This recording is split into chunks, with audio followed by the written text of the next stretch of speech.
میں تو شکریہ ادا کرتا ہوں اور ظاہر ہے پہلگام کے اس انفارچونیٹ اور بڑی ہولناک واقعے کے بعد جو ہماری گورنمنٹ نے پاکستان میں جو ٹیررسٹ ہیڈ کوارٹرز کو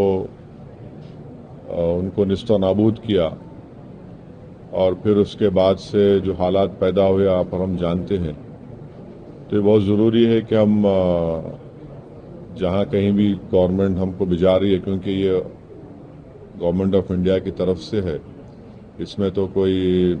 پارٹی افیلیشن نہیں ہوگا، نہ رہنا چاہیے۔ تو جو دیش کا دیش کے ہت میں جو دیش میں جو ملک میں پاکستان اور ان کے اسپانسرڈ ٹیررسٹ کی طرف سے جو ہمارے ملک میں آتنکوادی واقعات ہو رہے ہیں، تو ظاہر ہے اس پہ ہم تمام کو جا کر ان کو بتانا پڑے گا،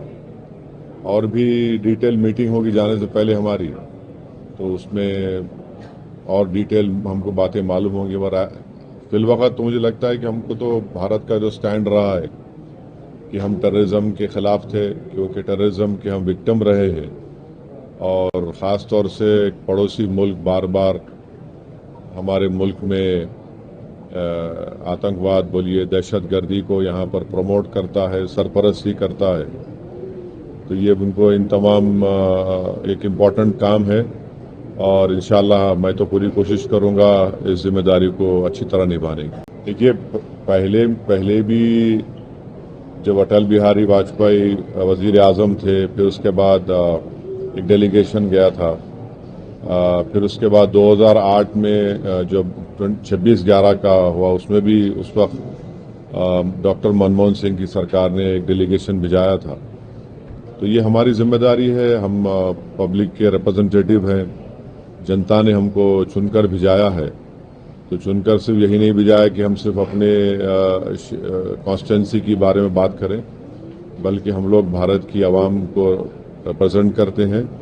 اور آج بھارت کی عوام بے چین ہے، تکلیف میں ہے، اور خاص طور سے بے چین اور تکلیف میں اس لیے ہے کیونکہ